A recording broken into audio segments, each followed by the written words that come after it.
आज शहीद दिवस है। दरअसल 90 साल पहले यानी 23 मार्च 1931 को आज ही के दिन भगत सिंह और उनके साथी राजगुरु और सुखदेव को फांसी दी गई थी। उनकी शहादत को देश हमेशा नमन करता है। 23 मार्च 1931 को क्रांतिकारी भगत सिंह, राजगुरु और सुखदेव को फांसी दी गई थी।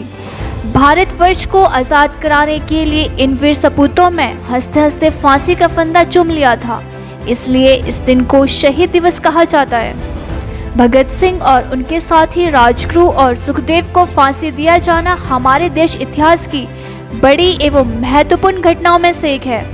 भारत के इन महान सपूतों को ब्रिटिश हुकूमत ने लाहौर जेल में फांसी पर लटकाया था। इन स्वतंत्रता सेनानियों के बलिदान को कभी भुलाया नहीं जा सकता। अंग्रेजों ने इन तीनों को तय तारीख से पहले ही फांसी दे दी थी। तीनों को 24 मार्च को फांसी दी जाना थी। हमारे देश में जनाक्रोश को देखते हुए गुपचुप तरीके से एक दिन पहले ही फांसी पर लटका दिया गया। पूरी फांसी की प्रक्रिया को गुप्त रखा गया था। 27 सितंबर 1907 को अविभाजित पंजाब के लालपुर में जन्मे भगत सिंह बहुत छोटी उम्र से ही आज़ादी की लड़ाई में शामिल हो गए और उनकी लोकप्रियता से भयभीत ब्रिटिश हुक्मरान ने 23 मार्च 1931 को 23 बरस के भगत को फांसी पर लटका दिया था। उनका अंतिम संस्कार सतलुज नदी के तट पर किया गया था। 1928 में ब्रिटिश पुलिस अधिकारी जॉन सॉन्डर्स की हत्या करने के लिए उन्हें फांसी की सजा दी गई थी। उन्होंने गलती से उसे ब्रिटिश पुलिस अधीक्षक जेम्स स्कॉट समझ लिया था।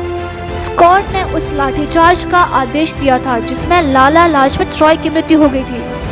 भगत सिंह अपने साहसिक कारनामों के कारण युवाओं के लिए प्रेरणा बन गए। उन्होंने 8 अप्रैल 1929 को अपने साथियों के साथ इंकलाब जिंदाबाद का नारा लगाते हुए केंद्रीय विधानसभा में बम फेंके।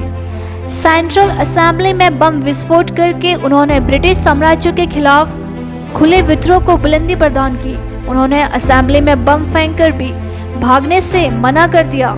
भगत सिंह करीब 2 साल जेल में रहे। इस दौरान वे लेख लिखकर अपने क्रांतिकारी विचार व्यक्त करते रहते थे। जेल में रहते हुए भी उनका अध्ययन लगातार जारी रहा।